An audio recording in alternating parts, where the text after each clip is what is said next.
Doutora Lauren, e aí, como que tá a questão da pandemia na área contratual? Você está tendo mais trabalho que o habitual ou ainda não? As pessoas ainda estão um pouquinho retraídas aí quanto a isso? Não, na verdade, nessa época de pandemia, é uma época que deu um boom nos serviços jurídicos, porque as pessoas ficaram simplesmente perdidas, desesperadas, por não saber o que fazer, qual rumo tomar.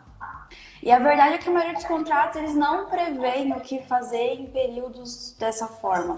Eles não preveem o que fazer diante de fatos imprevisíveis, eles não preveem o que fazer se a obrigação do devedor fica muito onerosa ou se der diante do incumprimento de uma obrigação.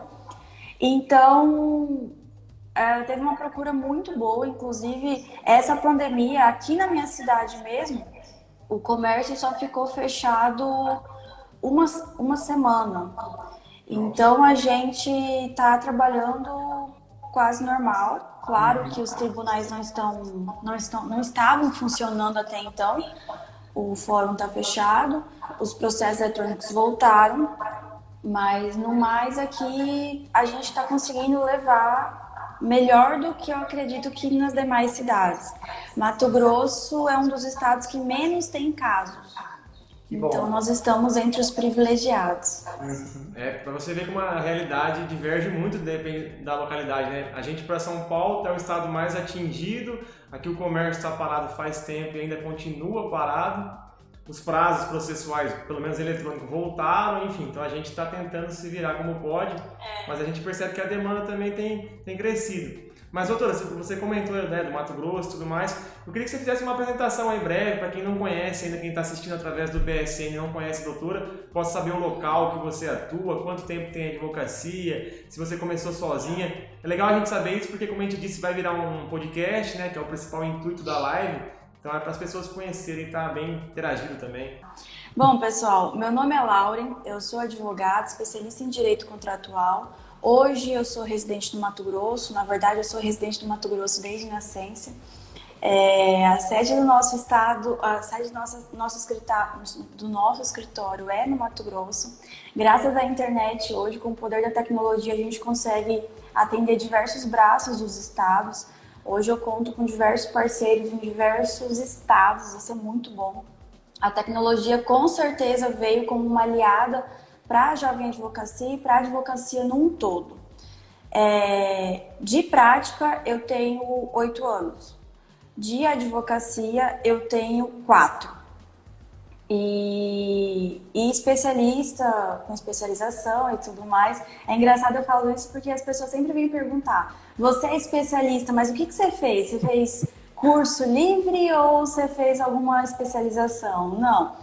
Quem é especialista é quem faz especialização.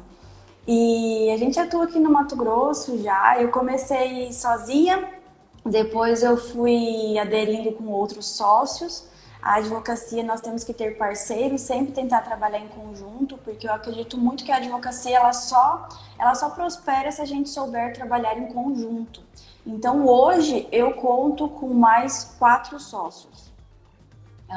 Nosso escritório aqui é full service, então a gente acaba atendendo diversas áreas e aí eu consigo focar mais na minha área, que é o que eu sou apaixonada.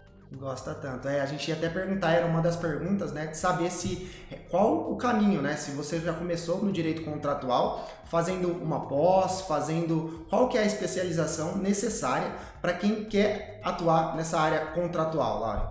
Tá. Quando eu saí da faculdade, eu queria direito tributário. E eu já saí falando que eu faria direito tributário. A área contratual surgiu para mim por meio de uma bolsa na faculdade. Eu não tive acesso de forma assim proveitosa na faculdade, na área contratual. Nunca foi uma área que realmente me chamou a atenção, até porque eu ainda tinha aquela mentalidade que contratos é algo muito básico. E aí, após a faculdade, eu acabei ganhando uma bolsa na especialização e falei assim, vamos ver o que é isso, né? Já que ganhamos, vamos fazer. E foi quando eu comecei a me apaixonar, porque assim, a área contratual, ela é muito A maioria das pessoas, a maioria, despreza a área contratual porque nossa concorrência é muito grande. Então, hoje, a matéria contratual você encontra em qualquer site, você encontra em qualquer papelaria que você for, você encontra um contrato de locação. E diversos outros profissionais de outras áreas também fazem contratos. Então, a nossa concorrência é tão grande que a área contratual é desvalorizada, mas ela é muito rica. No curso que a gente está fazendo agora, que está em andamento, eu até falo, a nossa gama de possibilidades dentro da área contratual é tão grande que o advogado ele acaba ficando perdido para que lado que ele vai e ele não consegue explorar tão bem essa área. E, na verdade, a área contratual é uma das áreas mais vantajosas monetariamente de se trabalhar, justamente por conta dessas imensas possibilidades. A gente tem o direito contratual e dentro do direito contratual nós temos diversos outros nichos. Então, por exemplo, antes de começar a live eu falei com vocês que a minha área em contratos é mais focada civil e empresarial. Então e mesmo assim não é para todas as áreas cíveis e empresariais. Dentro da área civil você ainda pode trabalhar aí com agronegócio, você pode trabalhar aí com questões somente de direito de família, somente com direito do trabalho. Então são inúmeras possibilidades e isso que me fez gostar tanto da área contratual e porque por ela ser desvalorizada e eu valorizar tanto ela, a gente sempre consegue achar aí as oportunidades no meio dela. Muito bom. Laura, você comentou, né, que a questão contratual é muito grande, no caso você mexe mais com empresarial e civil, mas nem assim mexe com tudo. Aí isso me fez lembrar também como a gente conheceu, para ver como é amplo, né, essa questão de contratos.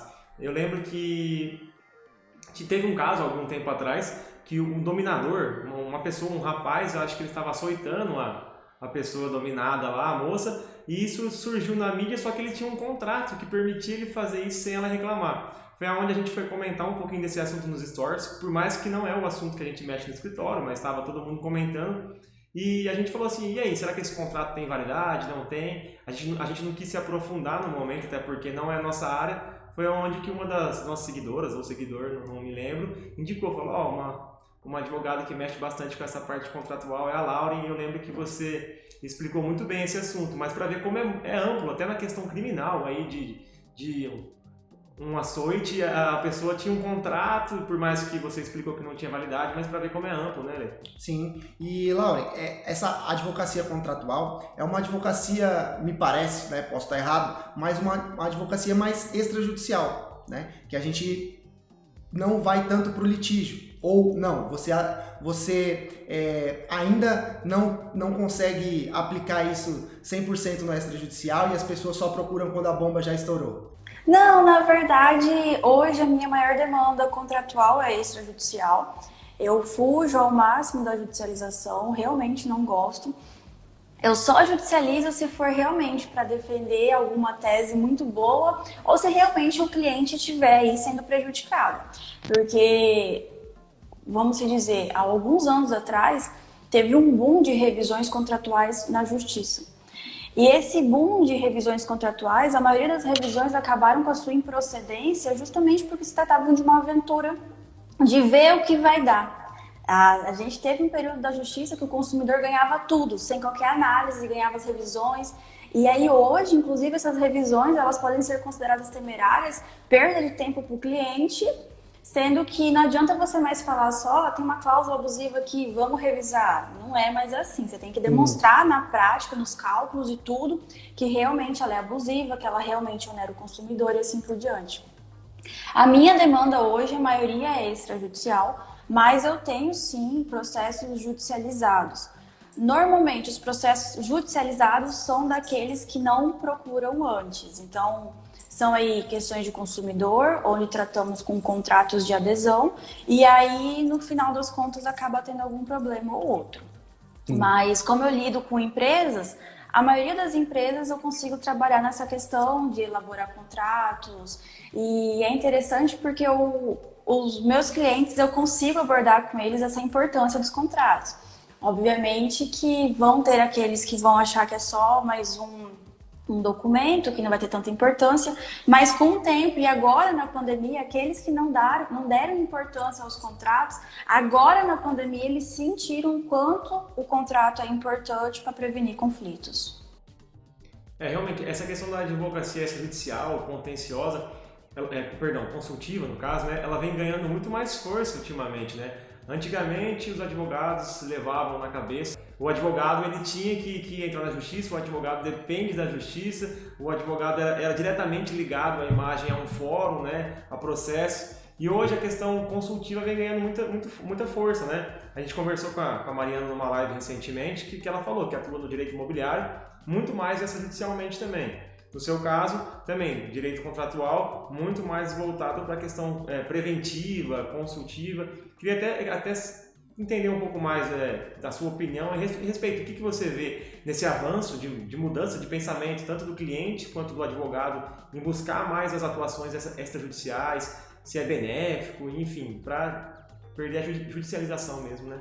Sim, na verdade, assim, nesse período de pandemia, quem não soube trabalhar com o consultivo, com o preventivo, ficou aí a ver navios, porque os tribunais não funcionaram, os alvarás só eram liberados para quem já tinha dinheiro em conta, não corria prazo, então os advogados tiveram que aprender de alguma forma a trabalhar com o extrajudicial. E na verdade, o extrajudicial ele é muito vantajoso, tanto para o advogado quanto para o cliente, porque é algo mais rápido de se fazer. Você pode ganhar aí, eu vejo muitos advogados falando assim, eu não gosto de trabalhar com o extrajudicial porque eu ganho menos. Só que se você colocar na ponta do papel, os honorários sucumbenciais que você vai ganhar no final de um processo, eles não vão valer a pena.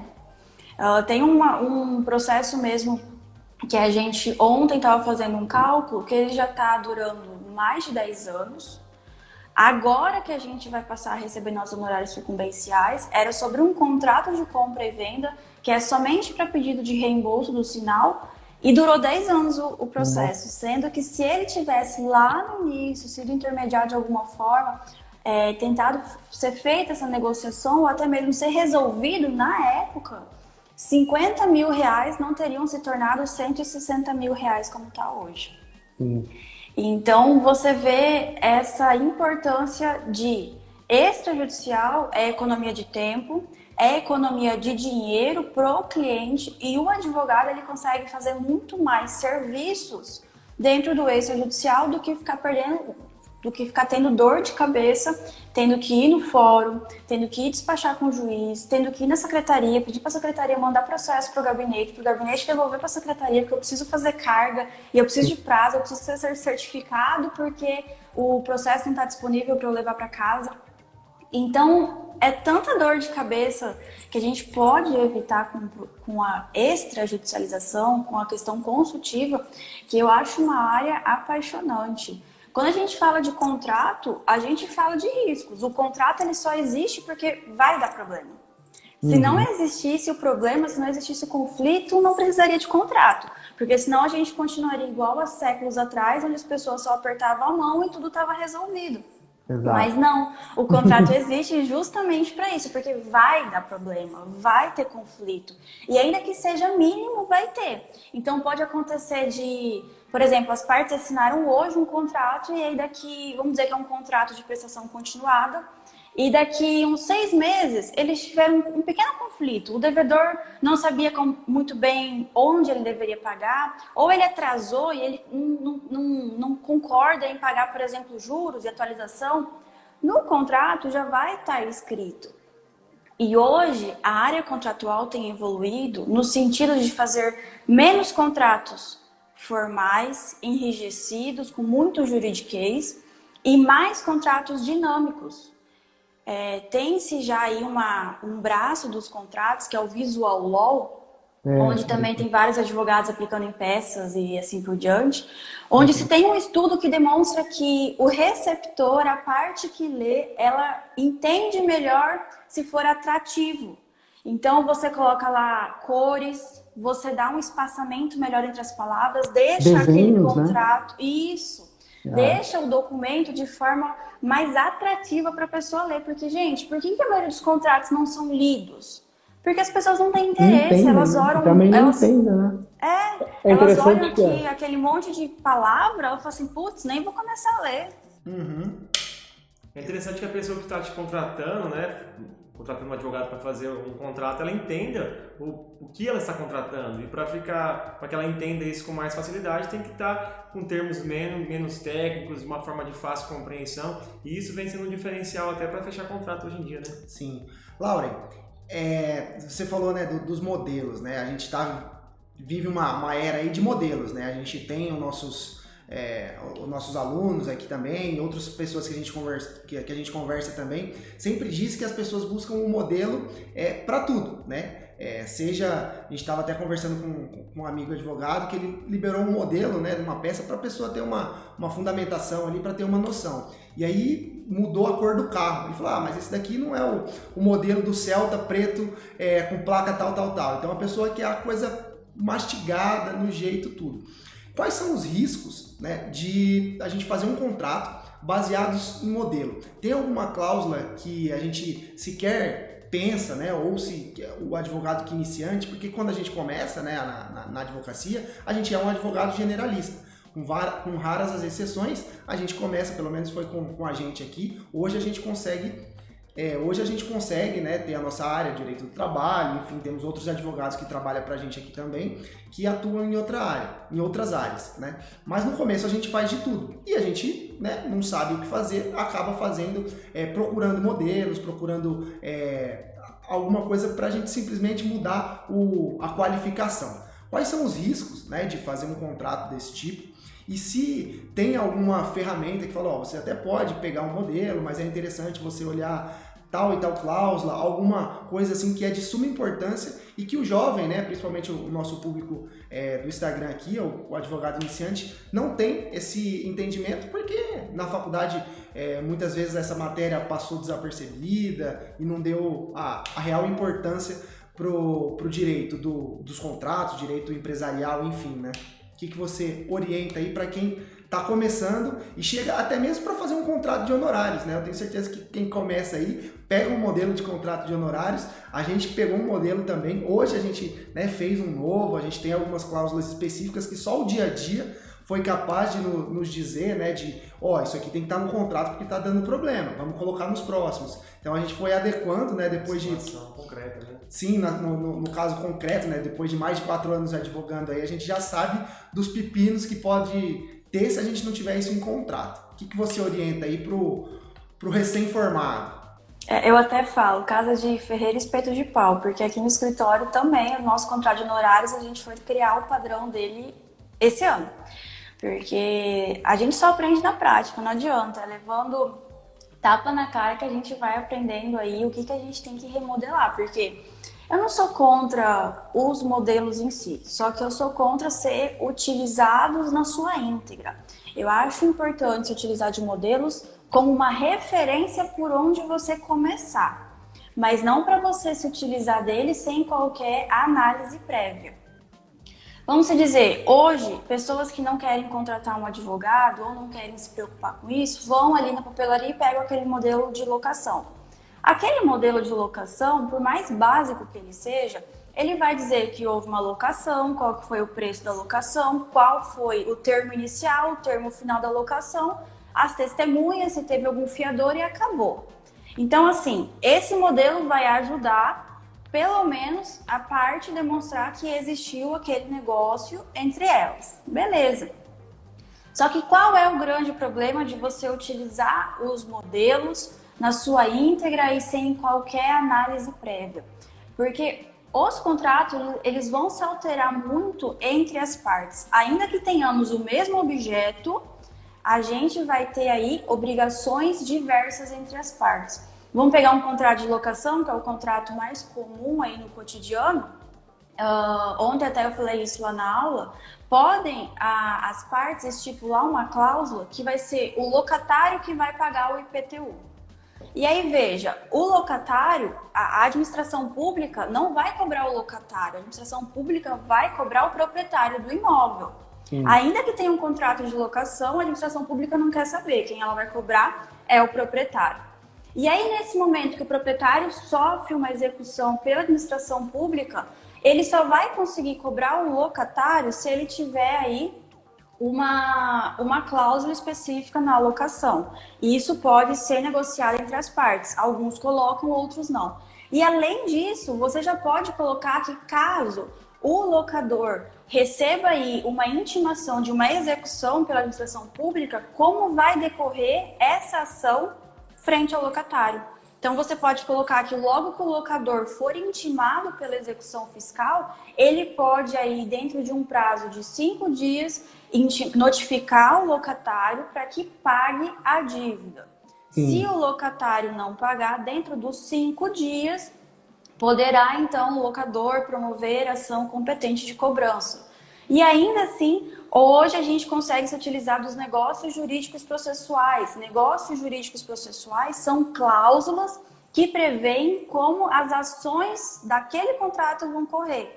Então, por exemplo, as partes no contrato já podem renunciar desde logo os recursos, eventuais recursos daquela ação. Ou elas podem estipular no contrato desde logo os prazos para contestação, para impugnação. Então, ao invés de colocar lá 15 dias, elas podem colocar que será 5 dias o prazo. Ou ainda, que não será em dias úteis, que será em dias corridos. Então, tudo isso já pode ser estipulado desde o início. O que eu falo é que a gente tem que tentar ao máximo prevenir os riscos. Eles vão ocorrer, eles são evidentes. E tem riscos que são provenientes do negócio. Tem riscos que você já sabe que pode vir a acontecer. Não estamos falando de questões imprevisíveis. Estamos falando de questões que já são ligadas ao próprio negócio. Então, se você fala de um contrato de locação, a inadimplência do locatário já é algo, um risco, já que você já sabe que pode vir a acontecer. O locatário não pagar o IPTU, você já sabe que isso pode vir a acontecer. O locatário estragar alguma situação da casa e não pagar por isso, você sabe que isso pode acontecer. Então, você já pode colocar isso no contrato. Como as partes vão agir diante dessa situação. A gente não pode querer depender da interpretação de um terceiro. E terceiro que eu digo aí é um juiz, um mediador ou até mesmo um árbitro na Câmara de Arbitragem, que hoje os contratos empresariais estão indo muito para o ramo da arbitragem. Mas depender de um terceiro é muito arriscado, porque esse intérprete imparcial, ele vai decidir, é ele que vai dizer o que as partes vão fazer. E muitas vezes não é o que as partes esperavam. E muitas vezes as partes não vão sair contentes ainda que com essa decisão. E sem contar ainda que essas decisões são morosas. O pessoal fala muito aí da Câmara de Arbitragem, que a Câmara de Arbitragem é mais rápida e tudo mais. Mas eu tenho um processo que já está fazendo aniversário de 1 ano já. Então, assim, não é nada assim também, tipo, de outro mundo que é o que vai revolucionar. Então, a gente tem que saber aí analisar os riscos, entender que todo negócio tem risco, que por mais que você conheça a pessoa há anos na sua vida, você vai ter problemas. Então, negócios entre famílias são os que mais têm problemas. Negócios entre amigos são os que mais têm problemas. Então, assim, a gente tem que entender que modelo ele ajuda para quê? Para você dizer que aquele negócio aconteceu. E nem sempre também o modelo vai realmente comprovar tudo. Ele só vai dizer que as partes ali, em algum momento da vida, tiveram aquela intenção, formalizaram de alguma forma ali no papel. Mas ainda assim, algumas vezes, você vai ter que entrar com uma ação para declarar a existência daquele negócio diante de um documento frágil. Então, o modelo deve ser utilizado como referência do que você precisa aí começar, mas nunca como a única possibilidade daquele contrato. A gente tem hoje amparo com lei e com jurisprudência. No direito contratual, é muito mais prática do que lei. Porque nós temos aí o Código Civil, que abarca regras gerais, e temos diversas legislações específicas. Dentro do direito imobiliário, nós temos diversas legislações específicas. E inclusive, nas leis já trazem o que os contratos têm que ter. Só que o gancho do contrato é prática. Então, por exemplo, se hoje você entra no ramo contratual e você não sabe por onde começar, lê jurisprudência, estuda jurisprudência, porque você vai entender o porquê as pessoas judicializam certos contratos. O porquê que as pessoas estão brigando por conta de locação. Qual que é a demanda de briga de locação. Você já vê a jurisprudência, inclusive já vê o que os tribunais estão decidindo e já coloca no contrato. Você já previne aí de antemão. TV o problema é que isso já é comum, né? E teve até uma pessoa que estava assistindo que falou do contrato de sociedade, né? De advogados. E é igual um contrato, né? De empresa, enfim, né? O contrato de sociedade, o escritório é uma empresa, né? Então deve ser olhado com o mesmo cuidado, né? A Laura citou os problemas familiares, os problemas entre amigos, que são os que mais ocorrem, né? Porque eu penso assim, você não vai fazer um acordo com um desconhecido. Você vai justamente priorizar aquelas pessoas que você fala que tem uma boa relação, seja um familiar, seja um amigo, e é justamente daí que vão surgir os problemas, né? Você não faz um combinado com um desconhecido, você faz com quem você confia, só que pode dar problema da mesma forma. E a doutora citou também a questão das leis, que falam bastante, estipulam bastante coisas que vão ter no contrato, mas a gente só sabe da prática na prática, né? Vivenciando, é aí que surgem as lacunas que as jurisprudências têm pesado bastante nas decisões. Então, assim, vivenciando. Lógico que tem coisas que dá para antever, como a Lauren falou, porque costuma acontecer com frequência, então ninguém vai ser pego surpreendido, mas é bem legal essa questão preventiva e tudo mais. Ô, Lauren, uma coisa que eu queria saber também, já que a gente entrou no mérito da discussão de locação e etc., agora, em meio à pandemia, teve um amigo meu que me ligou. Na verdade, várias pessoas ligam, dúvidas, mas os amigos já ligam no particular domingo, meia-noite. Mas, enfim, todo mundo meio perdido com essa situação, né? Aí tem um amigo meu que ele tem uma boate, né? Uma casa de festas noturna. E tem lá, é um ponto comercial e ele tem que ficar fechado agora por causa dessa proibição de aglomerar pessoas e tudo mais. Enfim, ele começou a arrumar outras formas de ganhar dinheiro, fazer marmita, mas não vem ao caso. A dúvida dele era o seguinte: eu tive o meu rendimento cortado, eu não recebo mais nada, eu não posso abrir minha casa noturna, só que meu aluguel comercial está ali todo mês. Tem algo que eu possa fazer para poder diminuir a lei? Alguém falou alguma coisa especificamente sobre isso, porque eu não estou recebendo, não tem como eu pagar. Ou tudo vai depender do bom senso. Eu, no momento, expliquei para ele o que eu entendia mais ou menos por cima, mas nada melhor do que alguém que entende realmente do assunto contratual. Tem que abaixar esses aluguéis aí ou não? Todo mundo quer saber, o proprietário não quer abaixar, não. E quando não fala que não quer de primeira, né? Isso o Lormes falou na questão comercial, né, Laura? Mas tem também a questão residencial, né? E tem a questão também comercial, que às vezes é um profissional liberal, não é mesmo um comércio, mas que os proprietários pedem, inclusive, uma comprovação de que houve uma diminuição, né, na renda ali. E aí, o proprietário, eu sei que acho que não tem nenhuma lei que obrigue a abaixar, né? Uhum. É engraçado isso, porque esses dias me ligaram falando assim: olha, eu já sei que eu tenho direito a não pagar aluguel, agora eu quero saber. Exatamente. É isso mesmo. Medida provisória, não tem nenhuma lei, não tem nada a respeito. Hoje tem diversos projetos de lei, mas pelo andar da carruagem, eu sinceramente acredito que eles nem vão sair a tempo de prever alguma coisa. De todo modo, eu também não sou a favor de projetos de lei que prevêem isso, porque nem todos os contratos de locação serão bons ter medidas tão drásticas. Alguns contratos de locação dos quais tiverem medidas drásticas de isenção de aluguel ou suspensão, vai causar aí muito prejuízo para as partes, em especial para o locador. Na área contratual, a gente trata com a autonomia das partes, com a liberdade das partes de negociar. E agora não seria diferente.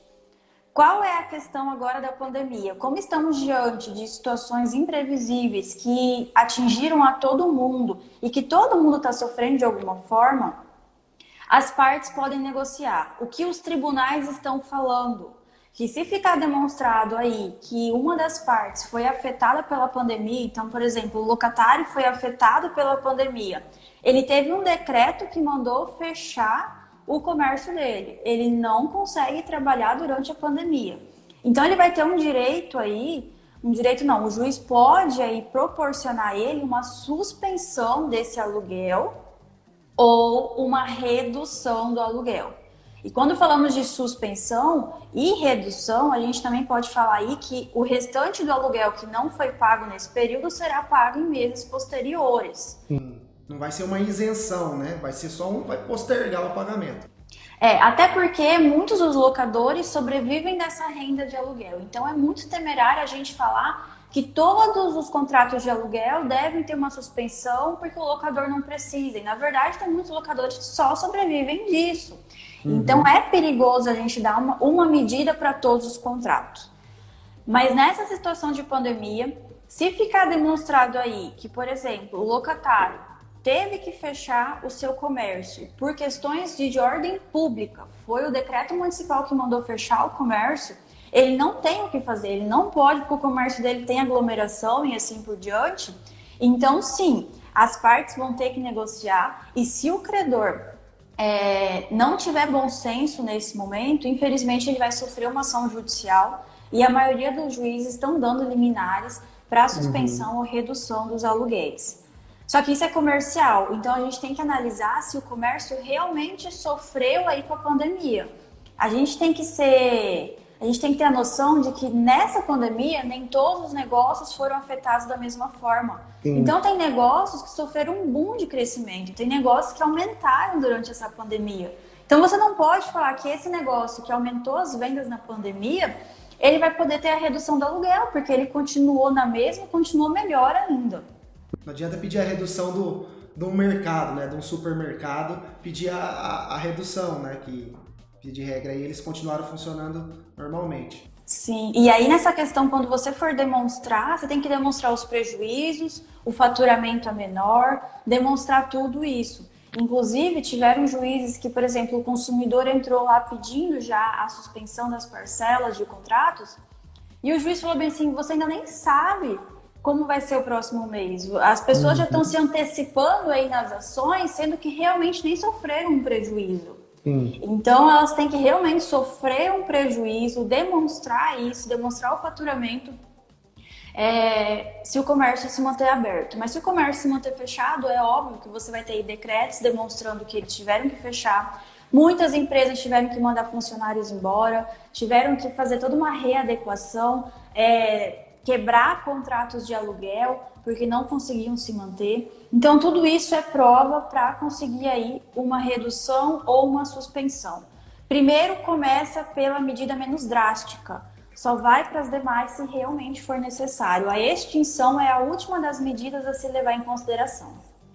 É uma decisão muito nova, né? Na verdade, uma situação muito nova que todo mundo está vivendo agora, ninguém imaginava, foi totalmente sem previsão. Então vai gerar isso no judiciário, muitas decisões judiciais novas também, né? Vai depender muito do entendimento de cada juiz que vai estar analisando caso a caso. Então assim, e como não saiu nada, igual você falou, né, Laura, não saiu nada oficial, nenhum decreto nesse sentido, eu acho que o bom senso, igual você comentou também, de ambas as partes, daquela pessoa que não teve o rendimento reduzido e está querendo pedir só para se valer da situação, ou até mesmo do locador, né, olhando pela outra parte agora, que está lá vendo que a pessoa que está alugando, né, o locatário está sem rendimentos, teve que parar as atividades, enfim, o bom senso ser colocado para ambas as partes, para uma pessoa não pedir sem direito, ou então se pede com direito também para aquele empresário, aquele dono do prédio, na verdade, que está alugando, parar e pensar, pô, se não compensa eu fazer um desconto para ele agora, do que eu querer cobrar integralmente e depois perder a pessoa que está me pagando certinho, ou estava me pagando certinho até então.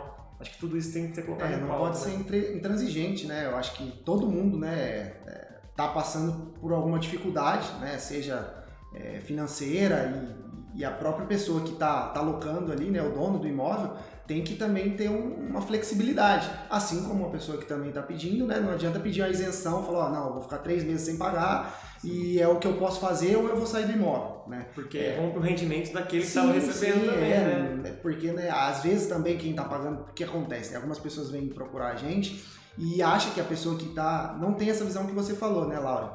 De a pessoa que está recebendo aluguel, às vezes é a única renda. Então a pessoa acha que como a pessoa tem um imóvel, a pessoa, não, tal pessoa é rica aí, eu não vou pagar o aluguel da minha casa para ele não. Como é que eu vou pagar o aluguel? Ele tem um monte de casa de aluguel, mas...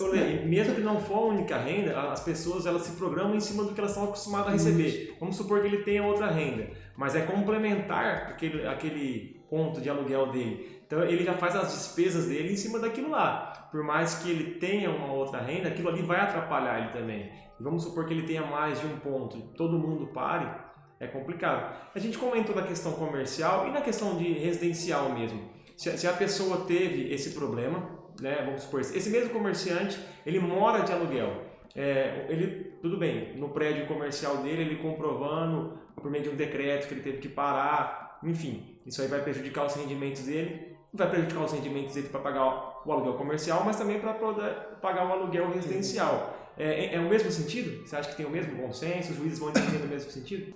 Na verdade, o residencial ele vai ser um pouco mais delicado, porque se o contrato não prevê nada a respeito de possibilidade de redução ou de revisão do aluguel, a parte vai ter que demonstrar em justiça que realmente ela foi afetada, que era algo que ela não poderia prever e nem evitar.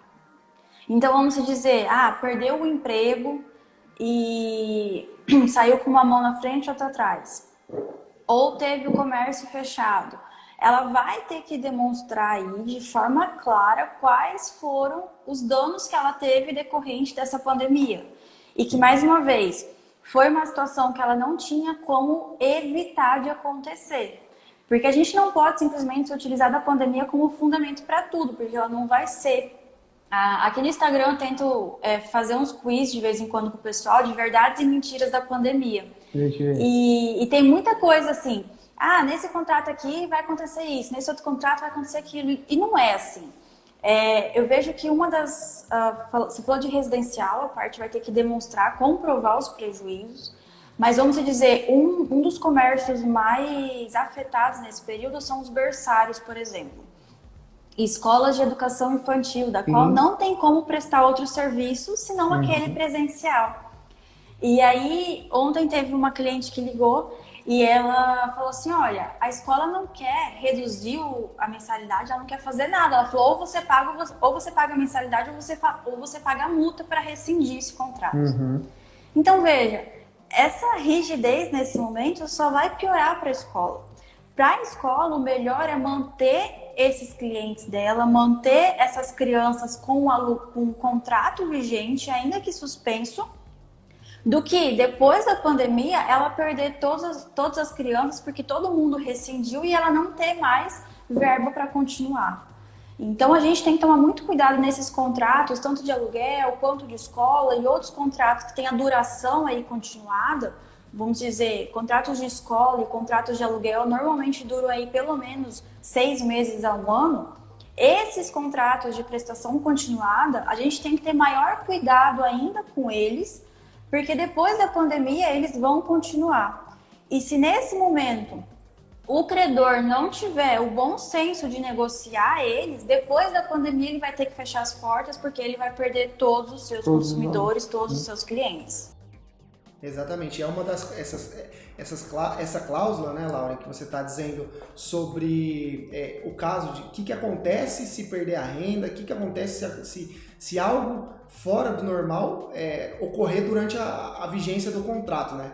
Eu acho que poucos contratos, vai ser até uma alteração, né, uma mudança aí que essa pandemia vai trazer, é a previsão nos contratos, né, de uma hipótese de um caso fortuito aí, né? Eu acho que poucos os contratos são aqueles que traziam isso. Eu mesmo não me recordo assim, de nenhum contrato específico de falando, em caso de um evento que você não possa controlar, né? Principalmente esses contratos de aluguel, de imóvel residencial, enfim, contrato de honorários, esses contratos que a gente faz mais no dia a dia, por exemplo, um contrato de financiamento, né, de um veículo, de um carro, uma moto, que é o que sai mais, né? Então, isso é uma das coisas, né, que a gente vai precisar olhar, né, ficar atento na hora de elaborar um contrato num período pós-pandemia, né?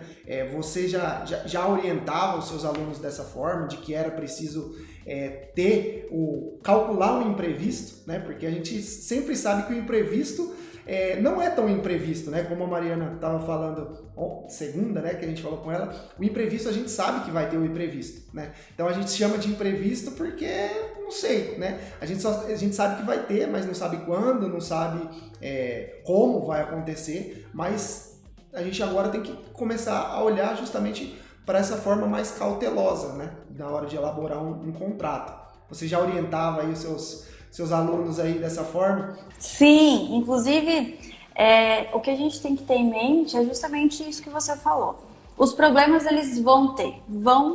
Coloca isso na sua cabeça. Não é só, isso aqui é só pra gente ficar bem e formalizar esse negócio. Não, vai ter problema. Vai ter, nem que seja uma discussão simples, mas vai ter. E nessa questão da pandemia é interessante porque quando eu lido com contratos padrão para consumidores, então entre empresas e consumidor, eu sempre aderi a essas cláusulas de fatos imprevisíveis, de caso fortuito, força maior ou algo que o meu cliente não possa evitar. E esse período de pandemia é justamente isso. Então, por exemplo, eu tenho uma empresa que ela é um coworking. Eu fiz um contrato dela com os seus clientes. O coworking, basicamente, para quem não conhece coworking, é uma empresa que você compra a hora dela e você pode utilizar do espaço compartilhado por aquela hora, por aquele dia, por uma semana, pelo período que você adquire aí. Você compra as horas, os dias e usa de um espaço compartilhado com outros profissionais. E aí o que acontece? Nesse período de pandemia, o município simplesmente mandou fechar o comércio e aquelas pessoas que já tinham comprado as horas dela, comprado o período dela de uso do espaço, como que elas iam fazer se elas não poderiam utilizar aquele espaço naquele período? Então, contratos em especial que você lida com o consumidor é de extrema importância que você já preveja. E aí, nesse contrato de coworking específico, eu já havia colocado, por exemplo, que o coworking, diante de uma situação dessa, ou diante de uma ordem pública, não seria fato de rescisão, por exemplo, a impossibilidade de uso durante esse período.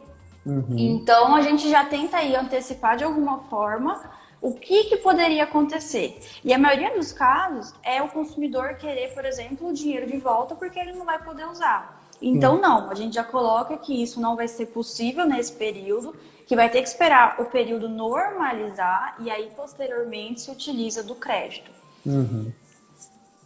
Muito bom. Lauren, teve uma pessoa que estava assistindo aí também que ela perguntou algumas referências, né, de livro, algum material de apoio.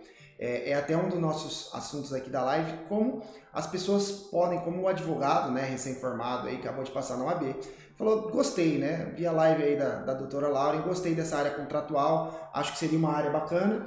Como eu faço para começar atuando? Eu parto para uma pós-graduação, tem algum livro de apoio aí, alguma doutrina que eu já posso começar lendo e me inteirando melhor? Como que seriam os primeiros passos para quem quer atuar nessa área aí contratual? Ô Laura, só deixa eu te interromper rapidinho, porque nessa questão até a gente não conversou no começo, mas é uma dúvida pessoal minha. Por exemplo, todo advogado, ou praticamente todo, ele tem a dificuldade no início de carreira, né? Espera aí que você travou aqui. Aí. Voltou. Enfim, todo advogado, ele tem aquela dificuldade de começa em êxtase, passa na OAB, começa em êxtase, depois pega e começa a ter dificuldades iniciais, não ter rendimentos esperados de imediato, porque todo mundo tem aquela questão imediatista, né? E a advocacia demora. Enfim, como foi para você no seu começo? O Leandro até citou a questão generalista. Qual foi o momento da sua vida que você teve o start e falou assim, agora tô dando certo na advocacia, comecei a mexer só com contratual, eu comecei a ganhar dinheiro, esperança, para até dar dica para quem está nos assistindo, os jovens advogados, né? Virei colunista da Aura. Mas assim, eu comecei também atendendo tudo, na verdade não tudo, mas assim, aqueles mais gerais. Por exemplo, eu nunca trabalhei com criminal, é algo que eu nunca tive vontade, eu nunca tive afinidade, então eu nunca trabalhei. Até porque o jovem advogado tem que pensar também assim, qual que são as áreas que ele tem afinidade. Porque se ele simplesmente sair pegando tudo, tem áreas que ele não vai conseguir estudar, que ele não vai conseguir assimilar e ele vai dar um grande prejuízo aí ao cliente. Então o que eu vejo são muitos jovens advogados que se arriscam em tudo, se arriscam em todas as áreas e aí eles acabam prejudicando o cliente e eles acabam saindo muito sujos no mercado. O cliente, ele para te indicar é difícil, mas para ele falar mal de você, ele fala para muita gente. Então ele vai te indicar para uma e vai falar mal de você para 10. Então, o jovem advogado, nesse momento de ser geral, e eu fui geral, só que eu trabalhava com previdenciário, cível, as questões mais básicas do início da carreira. Só não pegava mesmo, era criminal. A gente também. E aqui no Mato Grosso, o agro é forte, então a gente conseguia aí trabalhar com essas questões. A área contratual mesmo, a minha especialização foram 2 anos. Então, após a especialização e antes dela, no decorrer dela, eu já começava a publicar artigos. Uma coisa que eu tive desde a faculdade, algo muito interessante que eu sempre incentivo os meus alunos e os meus mentorandos, é que desde a faculdade você já tem uma estratégia do que você vai fazer na advocacia. Porque o advogado, ele só depende dele. Não adianta achar que os clientes vão sair te indicando e que os clientes vão chegar, que você vai abrir a porta, porque não é. Então, na faculdade, já tinha na minha mente que se eu não fizesse nada, eu ia passar fome, porque era eu quem me sustentava. Então, eu tinha que me virar de alguma forma e eu queria sair da faculdade sendo advogada. Eu não dei a possibilidade na minha cabeça de sair da faculdade, fazer alguma outra coisa nesse intermédio e aí só depois virar advogada. Eu já tinha que sair da faculdade advogada. Então, eu aí passei na OAB no último ano da faculdade e ainda nesse último ano da faculdade já comecei a escrever artigos na internet nesse sentido. Então, quando eu saí já e consegui pegar minha carteirinha, eu já conseguia de alguma forma alguns clientes. Inclusive, quando a gente é jovem, muitas vezes a gente não tem tanto relacionamento em associações, em empresas, no comércio. A gente tem mais aquele nosso relacionamento de faculdade, de escola, de pessoas mais da nossa idade.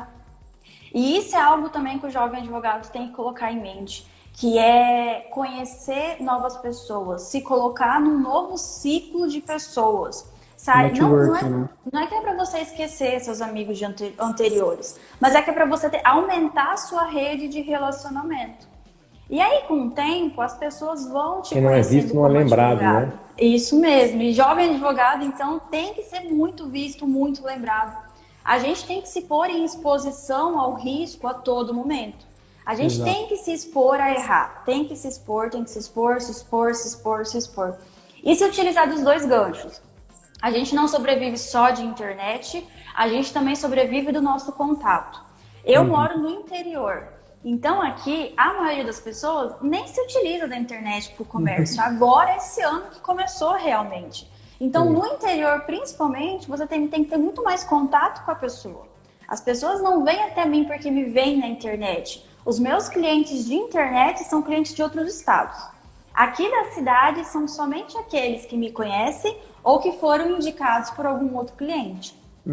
Então você tem que conhecer aí qual que é o seu público, entender que no início realmente, se você precisar sobreviver da advocacia, você vai pegar outras áreas.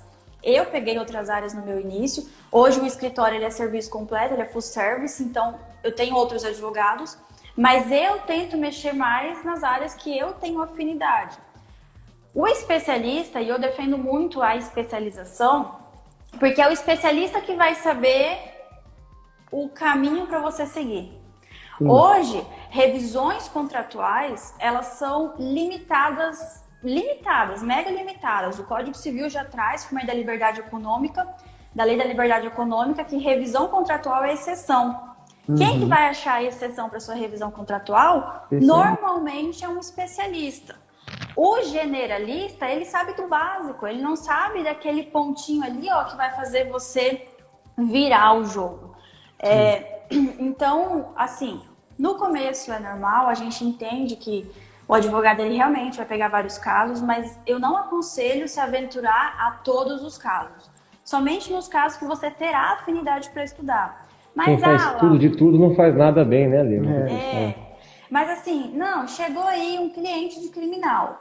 Não vou dispensar esse cliente, eu vou achar um parceiro que lide com criminal e vou indicar meu parceiro para ir fazer uma parceria para eu também poder ganhar, às vezes, uma porcentagem de indicação. Sim. Hoje, a advocacia, eu falo isso porque comigo, eu tenho muitos advogados clientes, os advogados estão trabalhando com essa questão de parceria cada vez mais forte. A advocacia tradicional era cada um por si. Hoje, a advocacia jovem, eu tenho visto muito essa questão de buscar parceiros especializados nessa situação. Isso é de muito mais extrema importância. colaborativa, né? Isso, aham. Então, a gente tem que pensar assim, que todo mundo pode ganhar, todo mundo pode se beneficiar de alguma forma. Por mais que aquele, não vai vir 100% do contrato para mim. Tudo bem, mas aí eu estou indicando para um parceiro e esse parceiro, quando chegar uma relação específica para ele de contratos, ele vai me passar. Então, eu sempre vou ter um ciclo. Também, né? Fideliza o cliente porque você resolve a situação dele. Você não fala simplesmente, não mexo. Você arrumou alguém que mexe, né? Sim.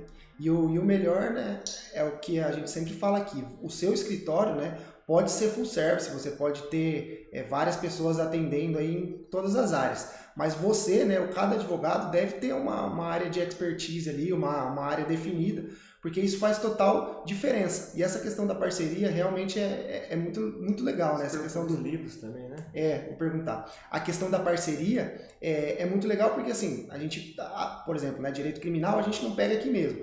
E, assim, ao invés de você falar, não faço, é melhor você falar, faço, indica alguém, porque é melhor você receber uma porcentagem do que você não receber nada, né? Se você simplesmente fala, não faço isso e não tem um relacionamento, não tem um círculo ali que você pode indicar, isso é reverso, né? A gente até fala bastante sobre parcerias e diferença de parceria e de indicação, né? Mas isso é muito bom, é melhor você receber uma porcentagem de alguma coisa que você simplesmente falar, não atendo, até porque se você atende, né, um cliente, por exemplo, criminal, e você indica um parceiro que foi bom, né, e resolve o problema dele, alguém que você tem uma confiança, quando essa pessoa do criminal tiver um novo problema, muito provavelmente ela vai te procurar de novo, né? E aí, se for um problema relacionado com a sua área, você já conseguiu fazer um network ali de ter o contato dessa pessoa, já conseguiu ter ela no WhatsApp, enfim, mandar algum conteúdo que seja da sua própria área, né? Todo mundo conhece um amigo que tem um problema em contratos, no nosso caso aqui em direito do trabalho, a gente atua aqui em direito de família como advogada também, então todo mundo tem problemas, se não tem, conhece alguém que tem, né, Laura? Uma coisa só assim para complementar é que a gente tem que tirar da nossa mente que o outro colega advogado é nosso concorrente. Exato. Depois que eu aumentei meu ciclo de relacionamento com outros advogados, foi a melhor coisa que eu fiz. Uhum. Porque a maioria dos advogados, quando vem que é uma bucha muito grande de contratos, eles não vão se aventurar, eles vão me passar. Então, a gente, além do relacionamento com o nosso cliente propriamente dito, a gente tem que ter uma rede de relacionamento com outros advogados, encarar os outros advogados como colegas parceiros, mas não como concorrentes. Obviamente que a maioria da nossa classe ainda vê como essa concorrência, mas a gente consegue aí trabalhar com todo mundo e todo mundo sair se beneficiando de alguma forma. Show. Laura, a gente está aqui com mais 3 minutinhos. Teria algum livro aí que você fala assim, leiam esse livro, foi um livro que eu gostei bastante, pode ser do direito, né? Na sua área contratual, se tiver um, fala, eu gosto desse autor aqui, e se você tiver algum outro, fala assim, isso também me motivou a estar aqui na internet, a divulgar o meu trabalho. Indica algumas obras aí pro pessoal que está assistindo.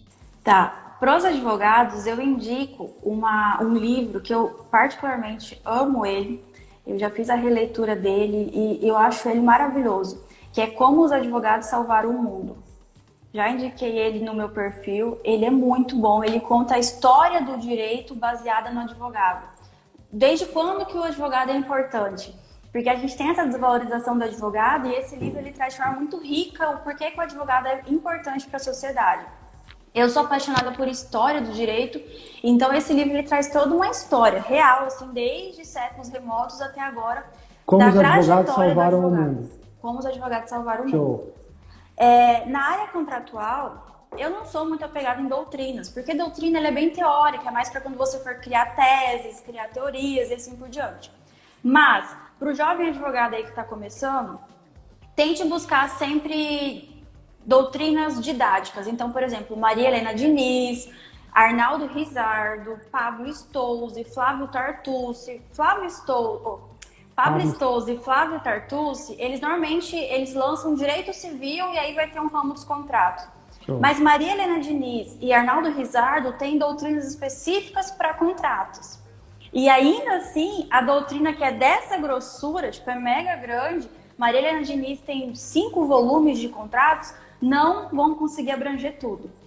Olá, então, para vocês terem uma noção que que contratos não se limitam a poucas áreas. Mariana Diniz tem uma doutrina que são 5 volumes e não abrange tudo. Então, Olá, assim... Oi. Desculpa te interromper. Tem 30 segundos, então assim, o assunto ele foi bem legal, mas o Instagram vai derrubar a gente. Eu gostaria de agradecer, de verdade. Feriado na sua cidade, você veio conversar com a gente. Foi um assunto muito enriquecedor, foge bastante das pessoas que a gente conversou. Essa questão advogado contratual é bem legal. Obrigado mais uma vez. Obrigado, Lauren, por aceitar o convite. A gente vai postar uma foto agora lá no feed. Quem assistiu a live, comenta lá o que você aprendeu aqui conosco. Muito obrigado, Lauren. Até mais, viu? Tchau, tchau.